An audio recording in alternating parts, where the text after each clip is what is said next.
Hello, friends, and welcome to Mousterpiece Melodies, a podcast that's listening to the songs of Disney movies past and present. I'm Josh Spiegel. And I'm Scott Renshaw. Thanks for joining us on this comprehensive and encyclopedic compendium of all things Disney music. Now playing, from 1996, Muppet Treasure Island. All right, before we get into our discussion, thank you for listening. No matter how you're checking us out, we hope you like what you're hearing. And if you are, we'd appreciate it if you could rate and review Mousterpiece Melodies on iTunes, Spotify, or whatever app you're using to listen. Yes, that's right. Let everyone know how much you love the show and tell your friends to do the same. You can follow me on Blue Sky at Scott Renshaw, and you can read my film criticism at cityweekly.net. And you can follow me on Blue Sky at Mousterpiece, where we are still knee-deep in round one of the Ultimate Walt Disney Animation Studios Songs Bracket. What a mouthful.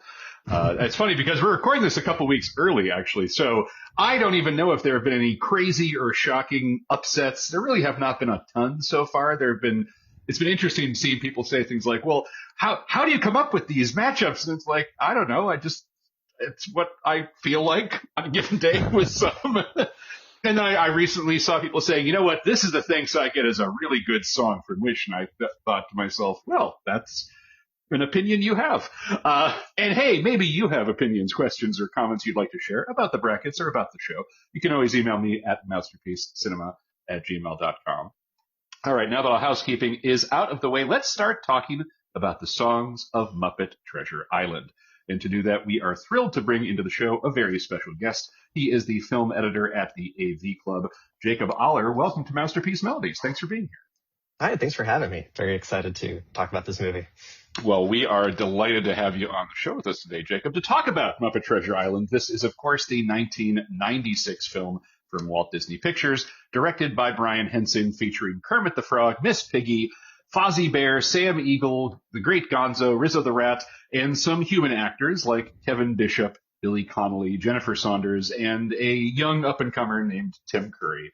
This is an adaptation of sorts of the quintessential British adventure story Treasure Island by Robert Louis Stevenson, about a little boy who wants to be a big boy, a boy who goes on an adventure to find buried treasure, and while doing so he realizes that most of the sailors on the ship that he's on might actually be pirates who are out for the money themselves. Now, when Scott and I talked about the Muppet Christmas Carol and its songs last season on the podcast with our guest Roxana Haddadi, we talked about, that was a movie that came out when I was 8. This came out when I was 11 going on 12. I was myself a little boy who wanted to be a big boy. Jacob, I don't know quite how old you are. I'm guessing I'm a little older than you, but I could be wrong. But I always like starting with our guest, then I'll have Scott answer it. What was your initial experience seeing Muppet Treasure Island back in the day? Yes. So this movie came out when I was 4 years old, and it was one of the first VHS tapes that my household had. So we had Lion King and we had this. Muppet Christmas Carol, I think, came out a little too early for me because it was, 92? Correct. Yep. So this one was like the first Muppet. There was also like an anthology of Muppet takes on like fairy tales. There was a Rumpelstiltskin Muppet short that was like baked into an anthology, but this was the first feature that we had in my house. So I wore this tape out as a kid. Well, there you go. Now, Scott, I would assume, being the 90s, you were posting on rec.arts.movies.reviews. We talked in our last episode about your Evita review. I will admit, I actually have not looked up your Muppet Treasure Island review, so I don't know if you had a goofy rating system in that case. I would have, and as I said with Evita, I don't try to look up my own 30-year-old reviews because it's just sad. But I was doing it. And of course, we did discuss this on the old show in 2019. So we've had a chance to touch on this before. But yes, I did see it in a press screening already, even though I was not yet with City Weekly. I was still doing sort of freelance internet stuff in the Bay Area. And it was one of those where it's like, yeah, this is fun. But of course, I was kind of in, if aged out is probably appropriate since I was, going on 30. But it's just was a little bit like, yeah, there's some nice stuff in here, but it was not something that I just loved. I probably would have been in the sort of the moderate okay, 2.5 stars, maybe low 3, but that's about all. Okay, so I know I saw this movie, as mentioned, when I was 11 going on 12. It came out President's Day weekend in 1996. I know that in our Muppet Christmas Carol episode, I talked about the very vivid recollection of seeing that film in theaters in Christmas time, 1992, with my aunt at a theater that was very soon about to close because we were the only people in the theater. And at age 8, that blew my mind. Obviously, we've all in our own experiences had that now, but it's like, wait, a movie's out in theaters and they just play it for us? That's crazy. And this, I have a similarly strong memory of seeing this in theaters. My mom brought me to see it that time. We were not the only people in the theater. We saw it at the AMC Maple Ridge 8. I'm sure everybody out there remembers their own AMC or something like that felt like it wasn't a chain. It was a good theater. And saw the movie there. I remembered laughing my head off. And I have always, it's funny, Scott, maybe you looked it up. I didn't remember exactly when we talked about this movie on the old show. You mentioned 2019, and it is entirely possible that we talked about it right around the same time that back when I was writing at /film, published a ranking of all 8 Muppet movies. I can tell you it was September of 2019. So then I would have had very fresh experiences of making people mad on the internet, which I know none of us have ever had that experience before. But let me tell you, it can be a little weird when people see a ranking, as they did in my case, because it came out around the 40th anniversary of the Muppet movie, which would have been mid-June 2019. And nobody got mad at my top choice, which was the Muppet movie. I don't think anybody really was bothered by my last choice, Muppets from Space. People were very confused. I remember, specifically, I believe this guy Brian Lynch, who I believe is responsible for writing or co-writing a lot of the Illumination Entertainment movies. He was very mad at my placement. And, I'm sure he's a very nice guy, but also he's responsible for the Minions movies. So, he who is without sin shall cast the first stone would be my take. But there were people very bothered that my number 2 choice was Muppet Treasure Island. Now I realize art and our reactions to art, very subjective, but also Muppet Treasure Island is the second best Muppet movie. This is a fact. It has been adjudicated on by the Supreme Court. It's law. And listen, I know that we talked in our Muppet Christmas Carol episode. Michael Caine is excellent in that film as Scrooge. I also think the fact that he is so excellent, the fact that he takes it so seriously as he said he would, is why it's not a great Muppet movie. It's a great performance. It's a very good Christmas Carol movie. I just don't think it's a great Muppet movie. When I think about what should constitute a great Muppet movie, or even a very good one, I think of silliness. I think of goofiness. I think of anarchy. I think of a lot of fourth wall humor. And whatever else you think of Muppet Treasure Island, I think we can all agree. It is very silly. It is very goofy. It has a lot of fourth wall meta, breaking the fourth wall humor. This is the kind of thing that I like. And have always liked. It's Scott, the one question I want to ask you, I know I probably asked you something similar back on the old show. You said back in the 90s, you would have been like, yeah, 2.5, it's fine, it's okay, not remarkable. Has your opinion shifted over the years at all? It's only shifted. It's interesting because I saw the star rating that I put on there when I saw it back in 2019 as we were preparing to watch it, and it was about the same. And I actually was I enjoyed it a little bit more. And, moods are weird. You can be in the right frame of mind for something, and, maybe coming out of having watched something that was kind of shitty, and you go, hey, this is considerably better. So I think I did enjoy. And this is the thing, is I've always liked the Tim Curry, and maybe there was a little bit less irritation with Kevin Bishop. So. That's fair. That's understandable. Now, the thing that is interesting, of course, this show, as everybody listening knows, the framework is talking about the songs, and we will do our track-by-track discussion here very shortly in the context of the film. I think I'd always forgotten that there are 7 original songs in this film, all written by Barry Mann and Cynthia Weil, a married songwriting team. But the reason why it's not so much that I'd forgotten there are songs in this. I've seen this movie enough times to know there are lots of songs in this. But what I have always loved most about this movie is the humor. It is the consistent, very effective to me humor. So, you mentioned maybe having frustrations with Kevin Bishop as Jim Hawkins. One of the jokes I have always loved about this movie is in that early scene with blind Hugh. Oh my God. And saying like, I may be visually challenged, my dear, but I can see you're lying about being a little girl. Beautiful little girl.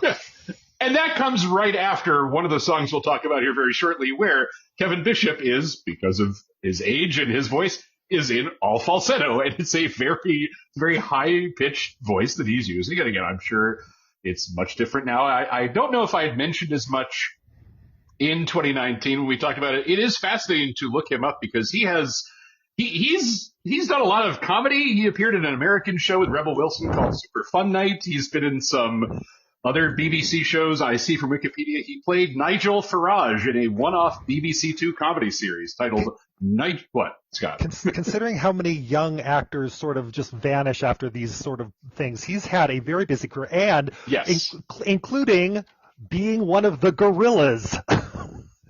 He is the current voice of 2D from the Gorillas, from the band Gorillas. That's why one of the Gorillas sounds like a beautiful angel. Not the singing voice. We still Damon Albarn, but he is a gorilla. Sorry, okay. Kevin. Well, hey, it's something you got to eat. So my point is, it's interesting. Like the songs, I would say I have always largely liked the songs. I think there are a couple that are really great. None at the level of like Rainbow Connection or anything from the Muppet movie. I want to clarify. I have what some people may think is a crazy opinion. Not quite that crazy. I'm not going to be that wild here. But again, the humor is the thing that I've always liked about this, and we're going to talk about some of the jokes here. But I wanted to mention 7 original songs written by Barry Mann and Cynthia Weil. In looking them up, they are a married songwriting team that I knew their names. Like you kind of know their names, and when you look them up, you realize, you know their names because they wrote so many notable songs. If you're a fan of animation and, like me, an elder millennial, you may know them from the Academy Award nominated song Somewhere Out There from An American Tail. If you're a fan of a film that won that category that year, Top Gun, you probably know their song You've Lost That Love and Feeling. I found the one that I learned about specifically in looking up this time, I've not realized that they wrote a song that I will always associate with the season 2 premiere of Lost. Man of Science, Man of Faith, an episode that begins with us meeting a mysterious new character named Desmond Hume as he goes about his day, scored to Make Your Own Kind of Music by Mama Cass, which they wrote. And again, there's so many other songs they wrote before working on this film. And it's just, I thought that was delightful to learn. And the most curious thing about the music is that eventually you get to at least one song that is very much aware of what it is and the movie that it's in. But we start with a song as the opening credits are playing called Shiver My Timbers, not Shiver Me Timbers, which is a choice. And, I'll forgive them for not just calling it that. Again, opening credits are playing and we are basically seeing a flashback of when the mysterious Captain Flint took some pirates and buried some treasure on the island where much of the action would take place. And while they were doing so, culminating with Captain Flint killing his crew, presumably his entire crew, but maybe not, we hear this song, Shiver My Timbers, performed by, it's funny, the soundtrack says by the pirates, but it's really by the various Muppet creatures that are on the island. There's like, it felt very much like Tiki, like Enchanted Tiki Room for Disney. Yes.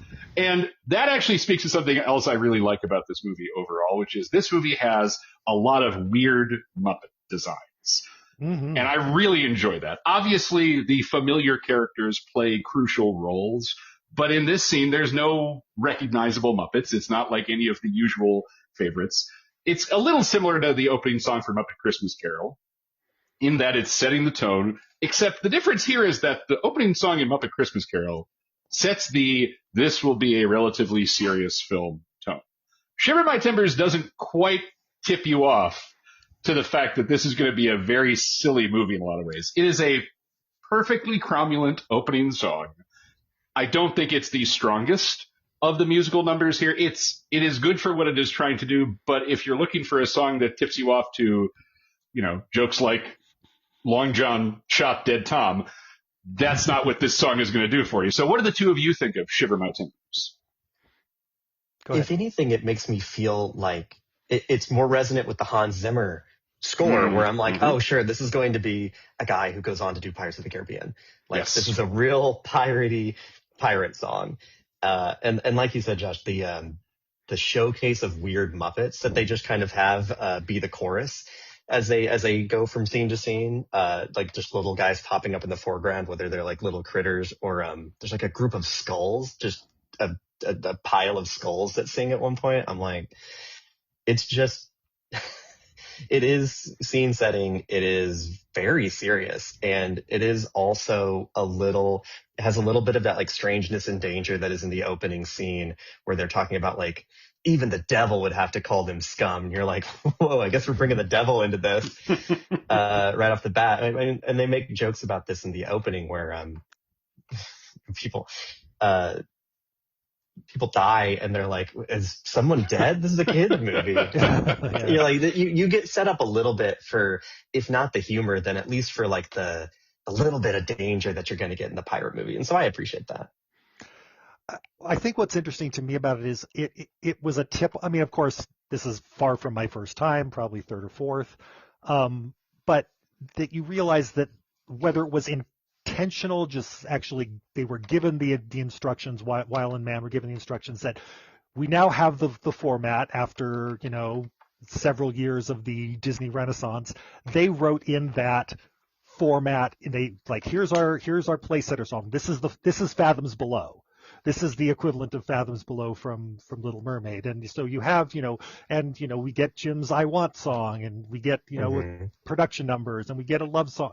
So we have all of those pieces that have been sort of characteristic of the Disney Renaissance films. And so it's interesting that it does exactly that. And like most of those Disney Renaissance films, the Playsetter song, leaving aside Belle, which is its own thing, and that sort of, the Playsetter songs are never the one, because you don't shoot your shot that early, generally speaking. So it's, it's fine and it's silly and it's cute, but it's not the one that's going to be the one that you walk out of the theater humming.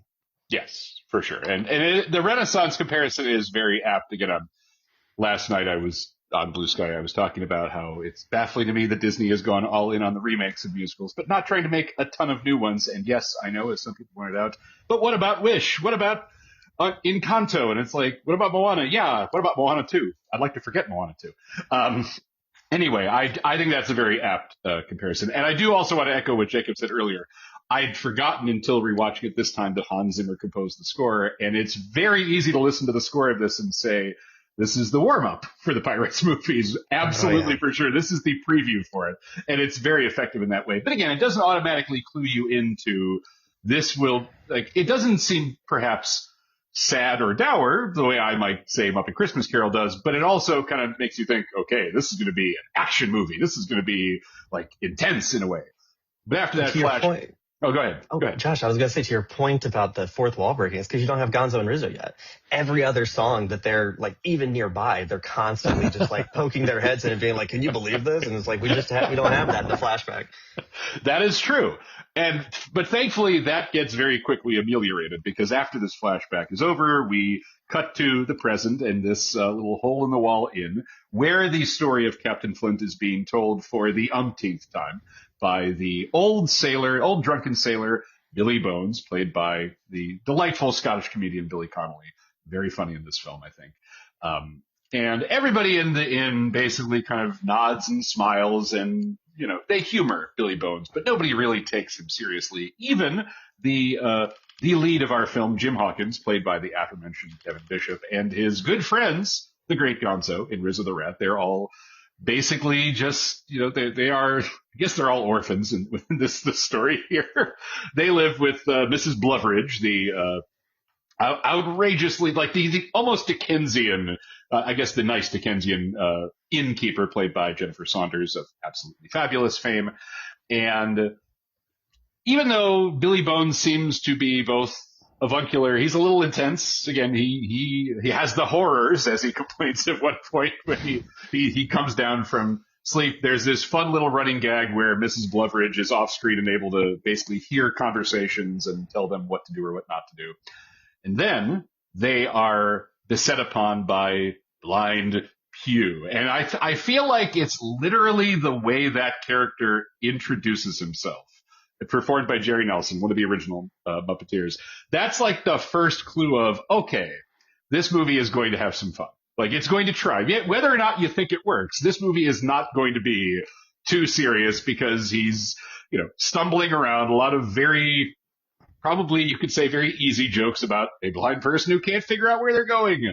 And as mentioned, doesn't realize that Jim Hawkins is actually a boy. And I should note, I'm getting ahead of myself because I believe his appearance comes right after the I Want song, Something Better. The idea being that Jim, his father was a sailor. He doesn't want to live in this inn forever. He's looking for something more in his life. Gonzo and Rizzo are looking for literally anything in their life.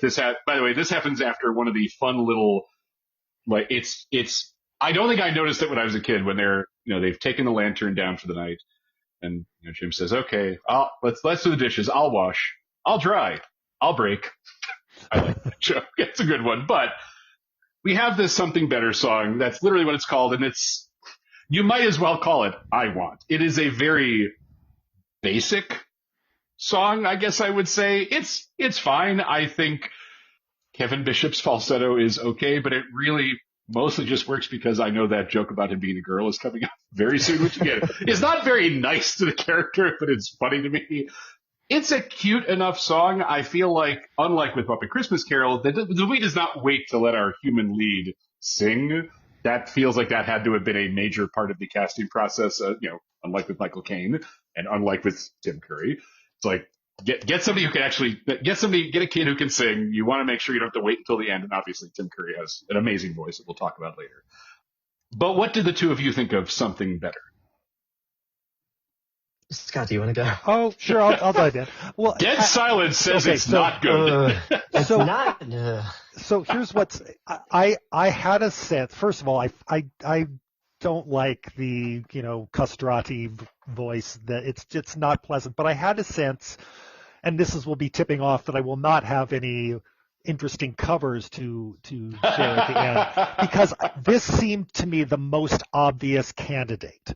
And I said, and I thought to myself, maybe the only problem with it is that I don't like this. It seems pretty. It seems like the kind of song that someone else with a more conventional, belty voice might do something interesting with. And nobody has recorded it. And now I realize why, because there's a lot of these sort of, in my bedroom cover versions of it, but nobody has actually recorded a cover version of this song professionally. And it's because it's just not as interesting. I just thought, well, maybe, and there's really not enough there. It's just kind of it is so generically I Want that there's just nothing to latch onto beyond, yes, I want something better. All right, let's move along. No, it's so floaty and so high pitched. You're afraid that his voice is just going to kind of disappear into the air around you. You're like, what?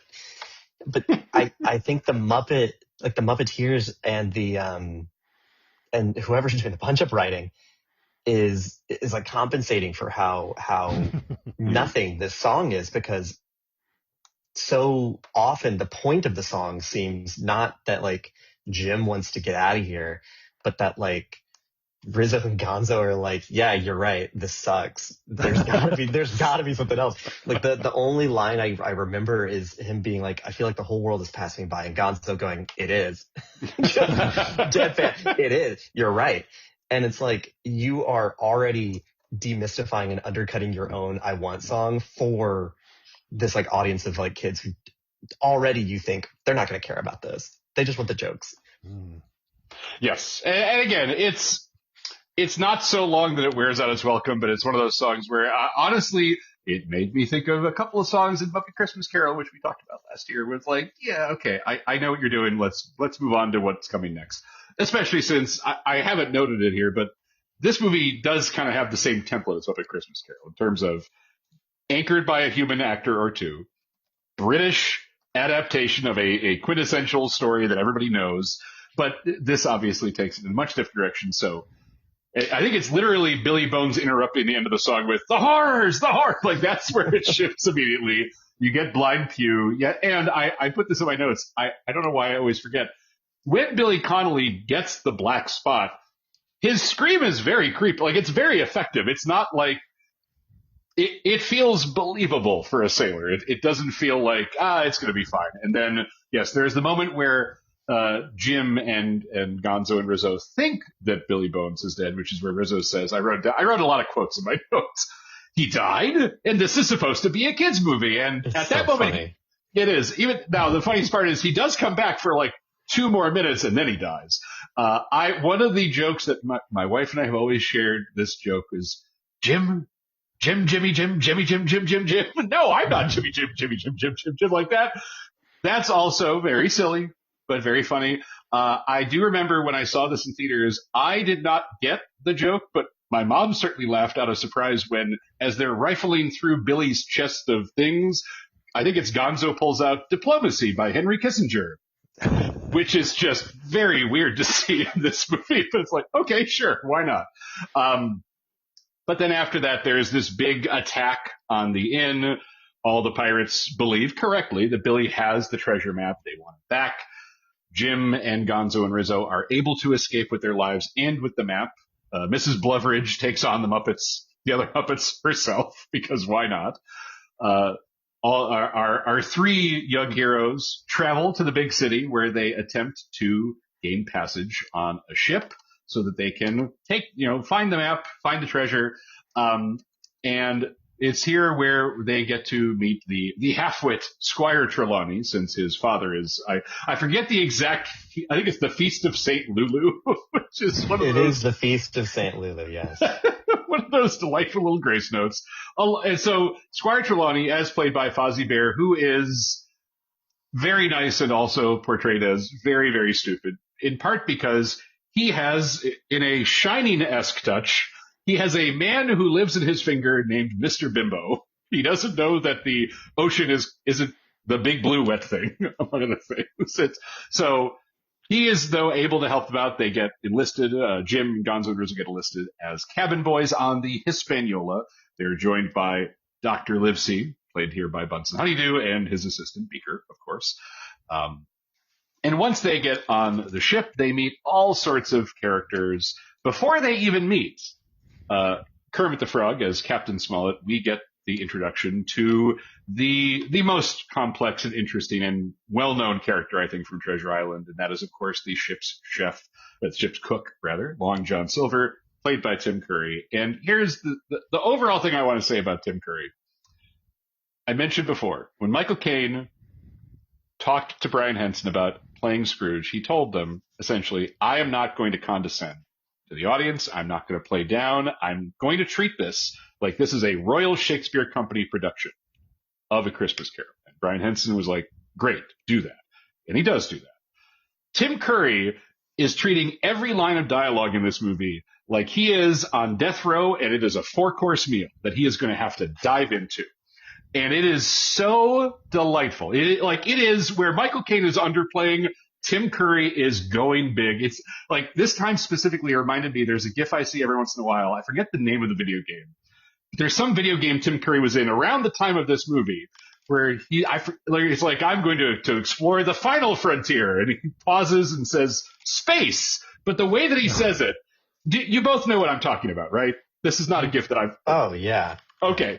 Where you can see that he's holding back laughter of how stupid this line is. And just, it's like that. He is treating this with such gusto and brio. It's so incredibly funny. I have said it before. I've written about Tim Curry's performance before. Genuinely my favorite human performance in Muppet. In that video game clip, it's from Red Alert 3, a game I have played. He throws his head back in a way that he does after almost every single line in this movie. Yes. He will like deliver his line and then toss his head back and just laugh and laugh and laugh. Like he is like, I am drunk, and it's the final performance of Spamalot, and and we're just like partying with like a friends and family crowd is like how he's performing this. And it's so yes. Good. And it's just, it is so incredibly funny. I had to remind myself just now, he's such a good villain. He's done all sorts of work on, film, TV, theater, voice work. He did the fantasy series I always talk about on Blue Sky that I wish Netflix had actually done something with, Redwall. I forgot that he played a villain in the animated version of Redwall back in 2000s. He was perfect for that as well.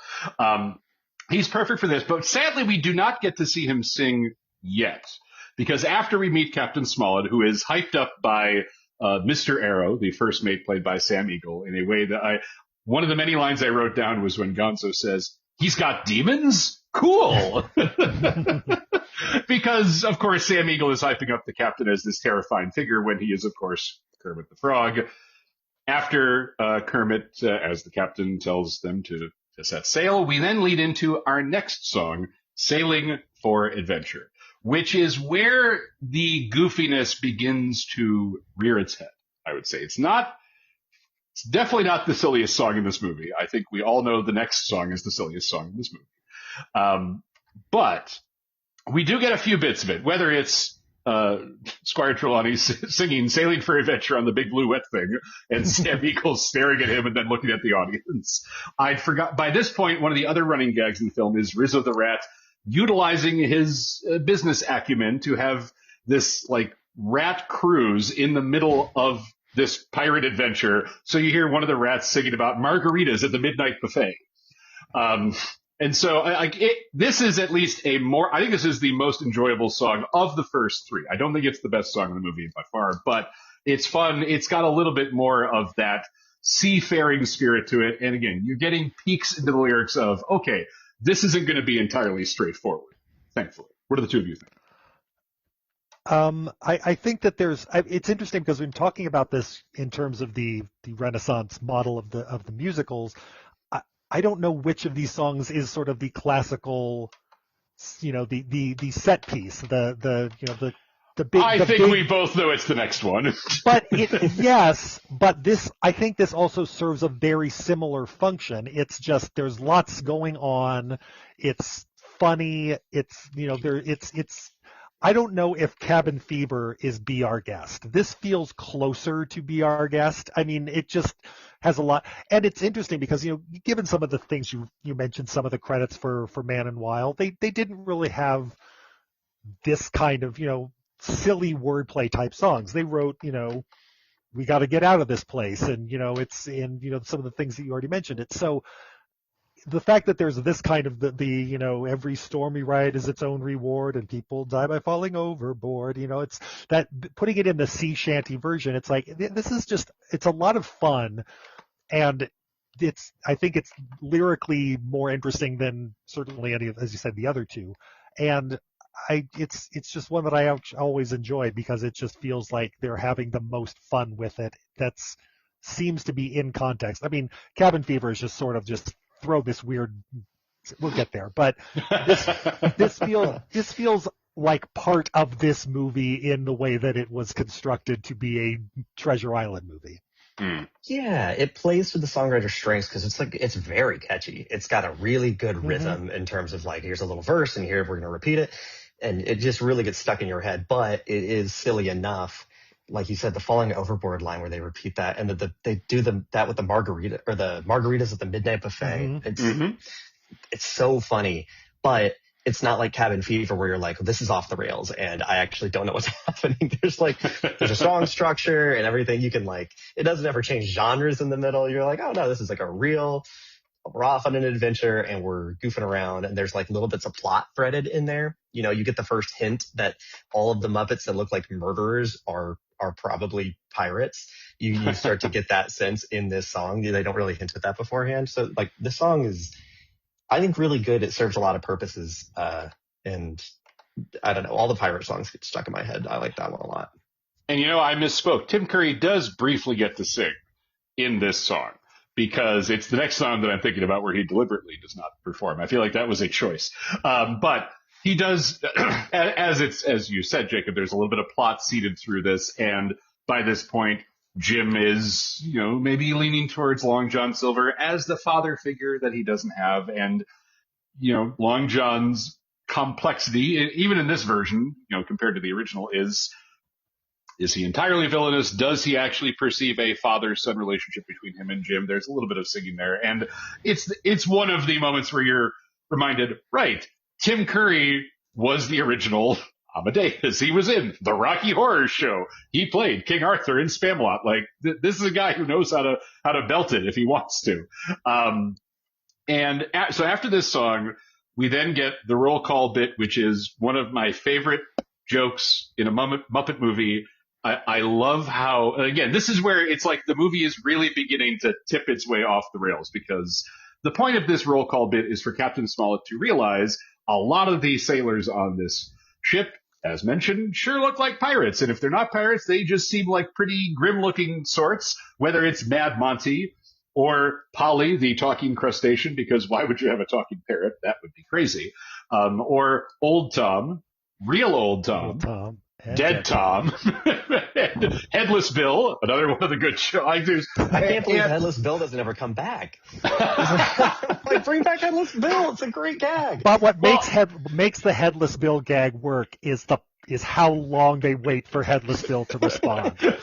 Just all the slow pan around the mask is so great. See, I love the fervent, like the arm raise, like the yo kind of the very strict. It's all very he's got no head. He's had to learn to make do. That's true. After that, Captain Smollett calls a few of the crewmates to his quarters. He is, of course, shocked, and especially when it seems like, as Kermit says, your finger hired the crew. And of course, it's no, Long John Silver helped Mr. Bimbo. I do think, by the way, even though the rats just referenced drinking margaritas, it is a very, very Disney thing for Kermit to say, oh, we're not going to drink any alcohol on this ship and we're going to dump all of it. It's like, yes, just like real pirates. Sure. Just like Billy Bones, who, of course, died for his troubles of being alcoholic. And again, there's a little bit of plot and action between this and the next song, Cabin Fever. We see that, Long John shows Jim about things like the North Star. He calls Jim smart as paint, which is a phrase that has never made any sense to me. What does that mean, to be smart as paint? Yeah. And then Gonzo has a moment of kinkiness during that torture scene that's meant to be torture, where they stretch him out and all he says is, I may even have a future with the NBA. Which is another good joke that I like. And I should note, before this point, we don't yet know for sure if an audience member is unfamiliar with the story of Treasure Island, you don't yet know that Long John Silver is the mastermind of it all. There are obviously plenty of hints, but it's not confirmed yet. After Gonzo and Rizzo are kidnapped, Smollett finds them. The three crew members, including Polly, are thrown into the brig. The map is locked up for safekeeping, in spite of the fact that Jim would rather hold on to it himself. And soon after that, and after Jim asks, another line that I loved, even though it's not even meant to be funny, is, who's the lady pig, sir? Which is when we see the picture of Miss Piggy as Benjamina Gunn, because, yes, this movie does have a little bit of creative license with the original story. But after that, we learned that, well, the ship seems to be stuck. It's in a bit of a funk. It's been 5 days since they had a breeze, months since they left England. I'm sorry, weeks, 6 weeks since they left England. The pirates, primarily the non-Tim Curry and non-Kermit pirates and Muppets, they're feeling a little bit of cabin fever. And that leads to, is it Be Our Guest, Scott? No, because how unfair is it to compare any song to Be Our Guest, especially from this movie? But we get what is absolutely the most ridiculous song in this film, potentially the silliest song in any Muppet movie. I would be willing to hear that argument. The idea is that because all of these characters have had cabin fever, they're losing their minds. They are basically, talking about how weird the Muppets are, this is the weirdest. This is the apex of weirdness in this movie that turns into this, like, a luau of sorts. They're all dressing up like Carmen Miranda in a way. Like, it's very, very goofy. I like this song as a moment of comedy I'm not going to say it's the best song in the movie, but it is, as mentioned, the silliest song in this movie. What did the two of you think about Cabin Fever? It definitely got a lot of play in my household when I was a kid. I think because it was so silly. There was a lot to relate to. Like you're a little kid, you're under 10 and you're watching this play out. You know, every couple lines, hey, you're shifting genres. Everybody's got a new outfit change. Yeah. So I think that held my attention quite a bit. And I think it was good for a kid who's just running around the house for your parents to be like, man, he's got cabin fever, and then they can just roast you mercilessly while you don't really understand what's going on. I think my parents referred to our car often as a floating psycho ward. Whenever we would go on road trips to go visit my grandparents. So I remember this took the lines in this had a lot of purchase in my home. I mean, there are some that are okay. I just think that considering the sequence itself is, they're hallucinating, they're having a moment of craziness and delusion, but I mean, anything where it's like it rhymes brain and insane, I mean, I'm sorry, you're really just not putting in the work that much. That is just like rhyming, true and blue and you, and there could be a lot more challenging ways to write this song than some. I mean, yes, it goes off in all of its various musical directions, and from going into a Isle of Man Left and do-si-do and all of these kinds of things, but it just feels like if I were just listening to this, I would not be particularly interested in listening to it. It's fun to watch, but I don't think it's actually a fun song to listen to because it doesn't do the kinds of things that I find fun and interesting that were in Sailing for Adventure. That's fair. Again, it is a very silly song. I think it works as a visual set piece more than for the music itself. The wordplay is no good at all, but it's so extravagant. You're like, well, where are all the jokes? Like you said, Scott, it's just like some half-hearted puns mostly. And I think that's, to me, this is part of what's interesting about our format here is trying to think about them is, do these songs work, or are they memorable or enjoyable to us strictly in the context that they appear in the movie, or are there something that if somebody did another version of them, or if you just heard them on a soundtrack, would you want to listen to them? And that's the thing, is I don't know this is a song I would want to listen to outside of the context of watching it in the movie. Yeah, I would agree with that. So after this song, and after the wind picks up again and everybody feels silly for having gone through all of this craziness, we very soon learn that Long John Silver is the mastermind of all of this. Jim and Gonzo and Rizzo are enjoying an apple or two, but they're doing it in secret. So they overhear Long John telling Mad Monty and Polly, and I forget what's the name of the third goofy. I'm trying to remind myself what is it Black Dog? Is that the name of the other one? I forget the name of the other. Clueless Morgan. That's what I'm thinking of. Sorry. Clueless Morgan is the third of the Muppets. And they overhear Long John telling them exactly how they're going to handle taking the map and finding the treasure themselves, mutinying against Captain Smollett. They're, of course, very horrified, but they're not able to stop Silver from his next part, where he, of course, wants to get Mr. Arrow, the very officious Mr. Arrow, out of the way. He convinces Mr. Arrow to test a rowboat and have him sail off into the fog, make everybody else think that Arrow has drowned, and have his minions take the map during the memorial service, during which time Kermit, another line that I liked was Kermit saying, "A wonderful man who used to get us up from our beds before dawn for a good flossing." Which is another one of those things where it's like, yes, that's what Sam Eagle would do. Absolutely. So anyway, so they are able to take the map, and very soon after, Jim tells Smollett what's really going on, and it seems like Captain Smollett is going to let Long John do exactly what he wants. He tells Long John to take some boats, to take a lot of the crew, specifically all the pirates with him, and they can go on the island, and Smollett is doing that on purpose. He thinks that the pirates will basically fight amongst themselves, tire themselves out, everything will be hunky-dory, except Long John Silver shrewd enough to realize he needs to use Jim as something of a bargaining chip. So he he basically yanks Jim into one of the boats via his crutch, takes Jim away so that the Muppets will have to come rescue him. And once Jim arrives on the island that night, he is greeted by Long John in pirate captain regalia, along with the other human pirates and the many Muppet pirates, leading to, I hope this is not a hot take, the best song in this film, and that would be A Professional Pirate. And it's funny, Scott, you were just saying that a big part of the premise of this show is we say, do these songs work if you just listen to them? Do they work within the context of the film?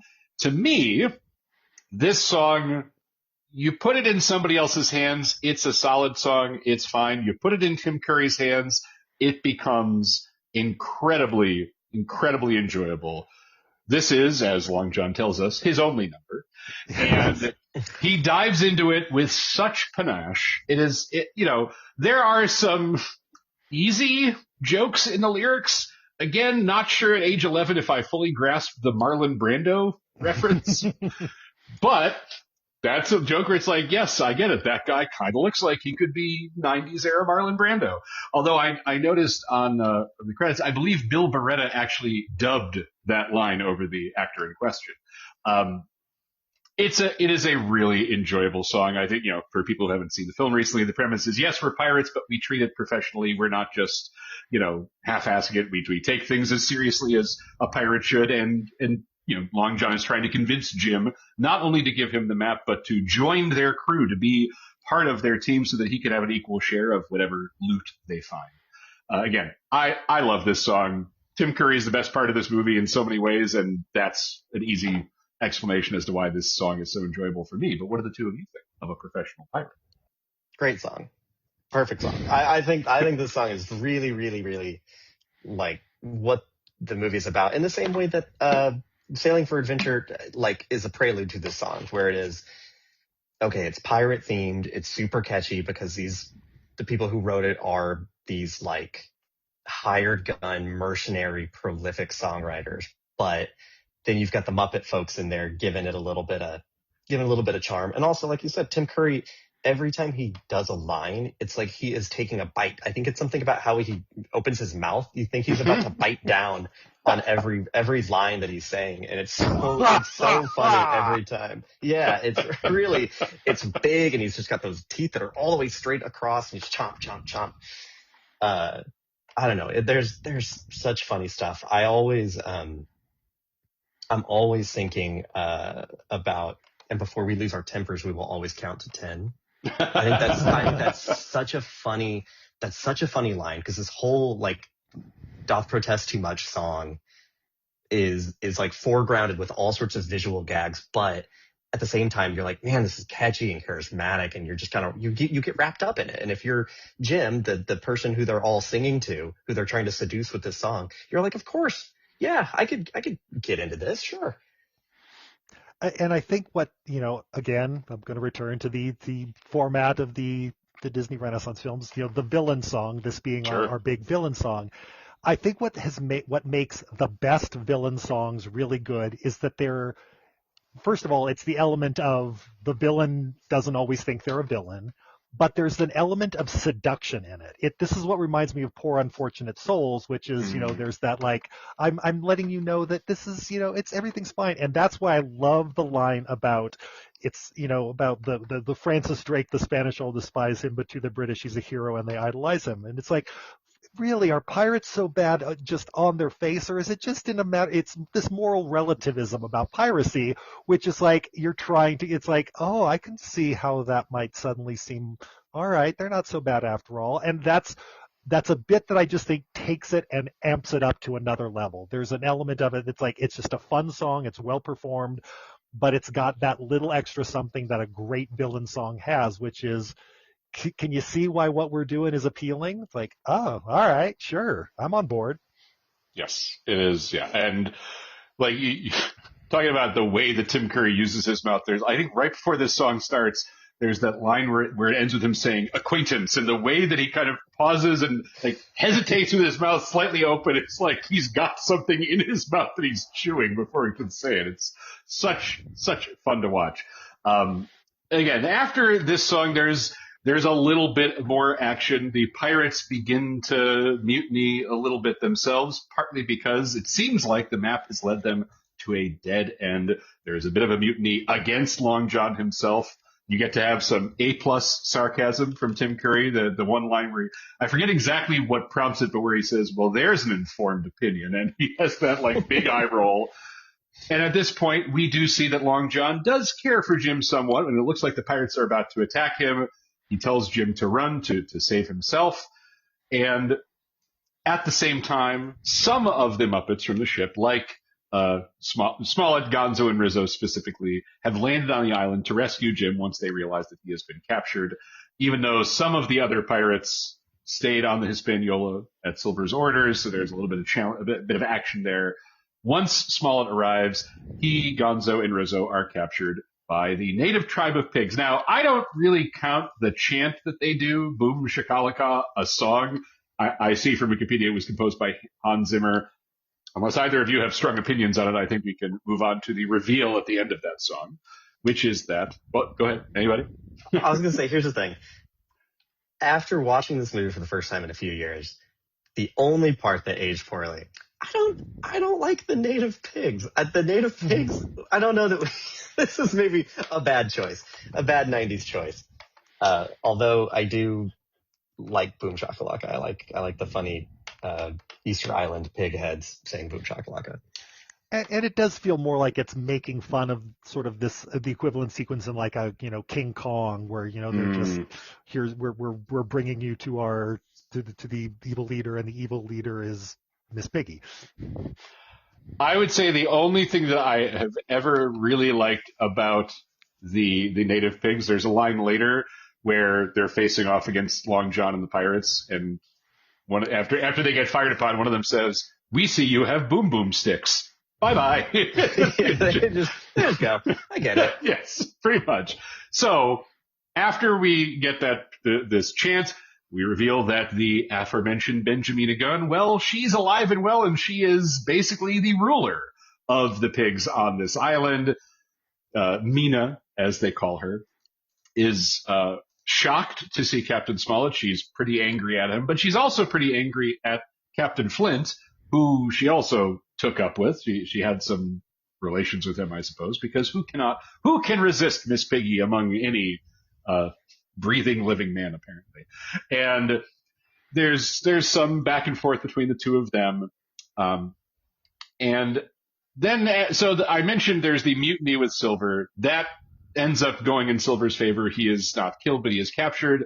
The other pirates attempt to give him the black spot. He manipulates them into feeling bad for the fact that they used a page from the Bible to give him a black spot. He is faux horrified at this, this sacrilegious decision. He convinces them to free him, to find the treasure, to get Smollett and Mina. They capture them. As mentioned, there's the brief face-off with the pigs. And this leads to one of the last songs in the film, Love Let Us Hear. Now, Scott, you've mentioned before that we have, each of these songs in a way adopts a familiar Renaissance era musical structure. This is primarily the big duet between Kermit and Piggy. They're hanging upside down on a rope. They're about to fall to their death. The song is fine. I'll tell you the part that I like the most about it, and this speaks to something, Scott, you were saying earlier about, do these songs work when you just listen to them, or do they only really work in the context of the film?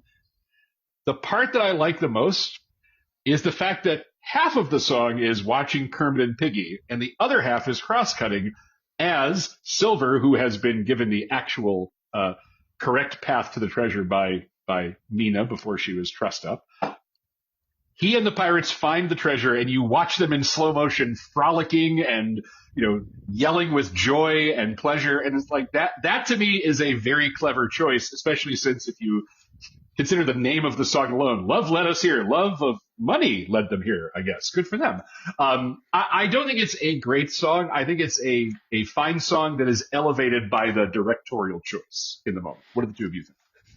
No, I'm right there with you. Like, that's exactly what I was thinking. Is I was like, okay, well, this is like a silly time, especially because it's at the very end of the third act and we've got like, what, 5 minutes of Kermit and Piggy hanging out together. You're like, oh, I guess you guys have to have a little love song, but the cleverness of juxtaposing it with just throwing a bunch of gold coins in the air or like running around with like covered in necklaces and crowns and stuff is really, really funny. And I don't know, the song is catchy enough in the background, but it really only works. Like Scott, you were saying, I would never listen to this in a vacuum, but in the moment it works because it does seem like the movie is undermining the seriousness of it.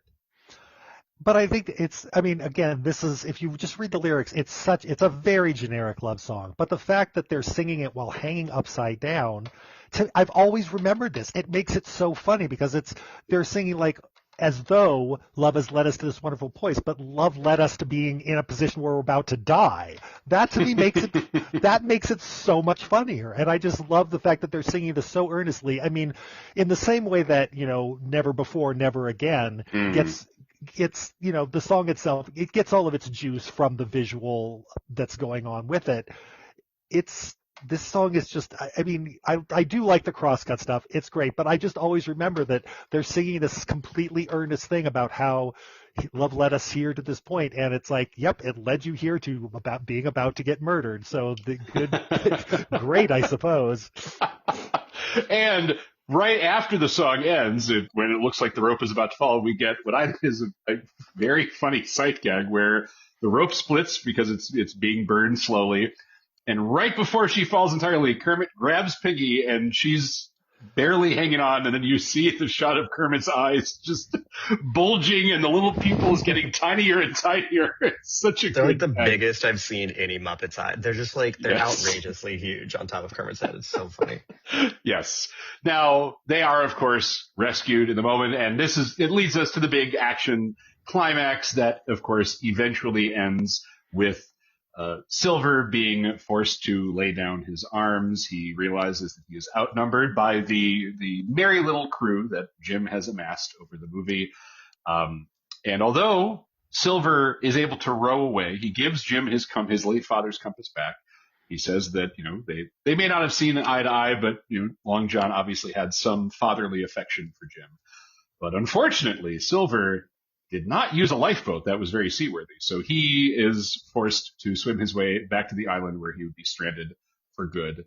And then the movie ends, and it ends with, I feel like I had to do the equivalent of a triple take when I realized that apparently the first, because there's technically two songs that play during the end credits. One of them is a cover of Love Let Us Here by John Barry and Helen Darling, two singers who I was not terribly familiar with. I believe they were country singers at the time. Again, not people who I'm super familiar with. And their version of the song is, fine. But before that, we get Love Power, which is a song that's like, there's like 50 different songs called Love Power. I think I'd forgotten, including, I believe, isn't there a song in Frozen 2 called Love Power? Or is it Disenchanted I'm thinking of? There's a Idina Menzel Love Power song. Oh. Maybe I don't remember either. Good for you for getting that far. Yes, good. Yes, you're right. It was the song in Disenchanted. It's the big ballad that Idina Menzel sings in Disenchanted, in spite of being like the fifth lead in that film. But here we get Love Power as performed by Ziggy Marley and the Melody Makers. It's a fun enough reggae song that, again, apparently written by Barry Mann and Cynthia Weil. In the same way that the opening song of this movie does not really portend the tone of the film, I'm not entirely sure that this song makes sense at the end of this movie. It's fine, but it's like, why? Why this song? Why now? Like, it's super strange because it's not like the rest of the music has been especially like island theme. It's not like there's reggae. It's not like there's a bunch of, that style, like calypso going around in the music. It's just like, I guess we can get Ziggy Marley to do like a knockoff of his Arthur song. Oh, wow. I had not thought about that in a while. That's okay. I sadly don't even remember off the top of my head what song we're talking about. I'm going to have to look that one up. But Scott, what did you think of Love Power? I guess I don't really have much to add. That I hate to say it, it sounds like maybe what you would get when a couple of calypso influenced songwriters try to write something that sounds, it's a type of song. It's like, it doesn't feel like a song. It feels like somebody trying to write a type of song. And it's just sort of, it's got the bounciness to end a silly movie on, but yeah, it's not something that I really need to think that much more about. I think one of the reasons I meant, like, part of the triple take thing was like, wait, Ziggy Marley didn't write this? Why wouldn't you have him do it? It's just such an odd choice. And yeah, I mean, it's an okay song, and it does lead after the song's over to one final, there's a post-credit scene with Long John having to suffer at the hands of some very painful puns and dad joke style gags. And I just want to mention here broadly something that is worth remembering for our listeners. We've obviously talked about a couple of the songs in Muppet movies, but it is worth noting that before the 2011 Muppet film starring Jason Segel with songs written by Brett McKenzie, this was the last theatrically released Muppet movie with original songs. Muppets from Space is a movie. It's a bad movie, but it also doesn't have songs. It has like a soundtrack. It just does not have original songs in it. And I'm not saying that would have made that movie amazing. It would not have, but it is a notable thing that movie did not include. Other movies, even though I don't love The Great Muppet Caper the way that some people do, that movie has Happiness Hotel and Hey, a Movie. Muppets Take Manhattan has Together Again. Muppet Christmas Carol obviously has songs, but then after this, there was about a 15-year gap, unfortunately. And obviously, unlike in our last episode on Evita, we cannot talk about the Academy Awards, partly because we'd be talking about the same Best Original Song category, since Evita came out the same year. This movie did not receive any Academy Award nominations. It did reasonably well for a low-budget Disney movie. It made about $35 million domestically. It opened the same weekend as Happy Gilmore. It opened a week after Broken Arrow, which, as I'm sure both of you know, gave us one of the most important phrases in film writing today. Ain't it cool? Anyway, and this one got decent-ish reviews. None that were, it wasn't amazing, but again, it got solid reviews, decent box office. I had forgotten that it also got a lawsuit. Do either of you know why this movie was embroiled in a lawsuit even before the film was released? Okay, so I did research this because I was like, well, how much are they going to ask me about Muppet Treasure Island? Well, wait, Scott, do you not know? No, I do not recall. Jacob, why don't you share this information? Okay, it's pretty amazing because the extremely litigious Hormel Food Corporation, the creators of Spam, sued Jim Henson Productions because the leader of the pig tribe on the island is Spam, and in the subtitles you can see it's Spam with an apostrophe in the middle, and Hormel said this will not stand. This is how dare you, and a judge dismissed the lawsuit. Not only for failing to prove damages, but the quote that's on Wikipedia that is the funny part is that one might think Hormel would welcome the association with a genuine source of pork, which is hilarious. It's really good. Yes. And anyway, they ended up changing his name anyway in the next time that like pig guy shows up, which is in a 2000 PlayStation game called Muppet Race Mania. They no longer call him Spam, which I think shows cowardice on Jim Henson's part. Well, and so the only other thing I wanted to just briefly acknowledge here, I'm reminding myself, Brian Henson directed this film as he directed Muppet Christmas Carol. After this, he only directed one more movie, and I am so sad that I saw this movie in theaters. Do either of you know what movie he directed in 2018, by the way? Relatively recently. No. Well, I bet at least, I don't know if we all reviewed it. I know I reviewed it. Do you know? Wait a minute. Does it involve puppets? And Melissa McCarthy. And yes. Melissa. Okay. Oh, the Happy Time Murders. That is correct. Brian Henson last directed the Happy Time Murders.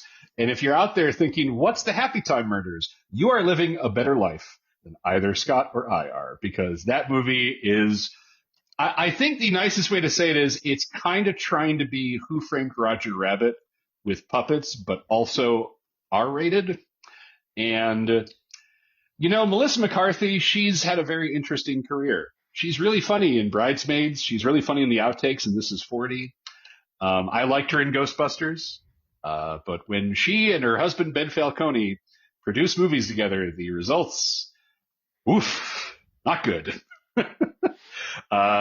Jacob, have you seen The Happy Time Murders? I haven't seen. I edited a review of it at the time, and I remember being like, "Oh, well, thank you for the warning." It was like stumbling across one of those signs that they have in like 20 different languages. It's like there's buried nuclear waste here. Don't go here. It was like no matter every line I read, I was like, "Oh, this is a red flashing warning that I need to stay away from this." I'm looking at his Wikipedia page now. I want to. Peter Travers is not a critic who I hold in extremely high esteem, but his quote here I think is very apt. He says, "A few critics are calling it the worst movie of the year. Unfair. The Happy Time Murders, the R-rated look at a serial killer running wild in a puppet-populated LA, has what it takes to be a contender for worst of the decade." Wow. I agree with him. So it's interesting to me that Brian Henson had not directed anything else in the intervening years. I mean, obviously we know Muppet Christmas Carol has a passionate fan base. Muppet Treasure Island has a pretty solid fan base. Both movies did okay. But yeah, that was it for his career aside from this one. And that movie did not help revive his career either. Was he just on TV? What was he doing? I think he was also stewarding the Henson Entertainment name. I'm reminding myself he was the executive producer on the movie Buddy, which came out in 1997, produced by Jim Henson Pictures, starring Rene Russo. This is a movie about her with a gorilla. Oh, with the gorilla. Yeah. Yes. I remember seeing the ads for it and never seeing it. And just, it was from Carolyn Thompson, wrote and directed it. Carolyn Thompson, who worked with Tim Burton on movies like Edward Scissorhands and Nightmare Before Christmas. But I never saw that one. I'm looking at his career. A lot of executive producer, a lot of TV work, especially in the early 2000s. Because I should note, while there were not a lot of feature films in the aughts, there was the Very Merry Muppet Christmas movie on NBC in 2002, The Muppets Wizard of Oz, and the studio was making some TV shows as well. So, anyway. I have to share just because I'm a little bit proud of it. I went back to look up my review of the Happy Time Murders, and I did have the opportunity to use the phrase referring to the female puppet villainess of the movie as the femme fatale. Oh, probably. I bet the writers of that movie were very jealous when they read that review. They might have been, yeah. They were really kicking themselves. I do want to note, by the way, a couple of years after this movie, Muppet Treasure Island, came out, Brian Henson did win an Emmy for Outstanding Children's Program, because around this time was when they were doing the show Muppets Tonight. Muppets Tonight won an Emmy in '98 for Outstanding Children's Program. Muppet Treasure Island, the only nomination I'm seeing, it did get nominated at the Satellite Awards for Best Animated or Mixed Media Film in 1997. And I can only imagine, the winner in 1996 was The Hunchback of Notre Dame, a movie that I referenced in our previous episode, talking about movies that did not get Best Original Song nominations in 1996. That's crazy. That's got some good songs. It sure does. Anyway. Anything else on Muppet Treasure Island for either of you, or should we wrap things up? Oh gosh, no, just me going to watch like a super cut of all of Tim Curry's bits again on YouTube. I'm just going to be like, you can skip most of the other stuff, but man, not a super cut specifically of him going. You could do probably 10 straight minutes of him just head tilted back, just cut, and you would be able to fill the time. Yep. You definitely would. Fun movie. Oh yes, I mean it's again it is, as mentioned, legally binding that it's the second best Muppet movie. And with that, Scott, why don't you take us out? So with that, it's time to turn down the volume on Mousterpiece Melodies. What's on the playlist for our next episode? Now I think I have to be, because we're recording a little bit early. Is it in fact Beauty and the Beast that we will be doing next? Yeah, yes it is. Then Beauty and the Beast. And which version of it? God, I hope it's one that I can only We're hope that only going to talk about the 2017 version, Scott. Why would we want to talk about it? No, of course not. I'm talking about the 91 version. Come on. Okay, thank you so much. And while you wait, make sure you subscribe to the show on iTunes, Spotify, or wherever you download your podcasts. Jacob Oller, thank you so much for joining us today. I know we mentioned your credits at the top of the show, but as a reminder, can you please let our listeners know where they can find you online? Yeah, you can find me at Jacob Oller on Blue Sky. You can find me every single day at the AV Club. That's avclub.com/film if you're fancy, but otherwise you can find it. But we're out here doing the work. Yes, with another past guest of ours, the wonderful Monica Castillo, doing a lot of great work over there as well. That's true. And of course, we'd love for all of you to listen along. Tell us what you think. Do you love the songs of Muppet Treasure Island? Do you hate them? Do you, for some reason, disagree with me that it's the second best Muppet movie? I don't know if I want to hear that, but maybe you still want to tell me. So if you have any comments, questions, or opinions you'd like to share, always you can reach me at mousterpiececinema@gmail.com. Follow me on Blue Sky at Mousterpiece. Every day, a new entry in that silly bracket of mine that's going to take me until the end of the calendar year at this rate. Scott, where can our listeners find you online? You can find me on Blue Sky at Scott Renshaw, on Letterboxd at Scott Renshaw, where you can look up that aforementioned Happy Time Murders review, were you so inclined. And you can find my main film criticism outlet at Salt Lake City Weekly at cityweekly.net. I'm Scott Renshaw. And I'm Josh Spiegel, and we'll see you all next time on Mousterpiece Melodies.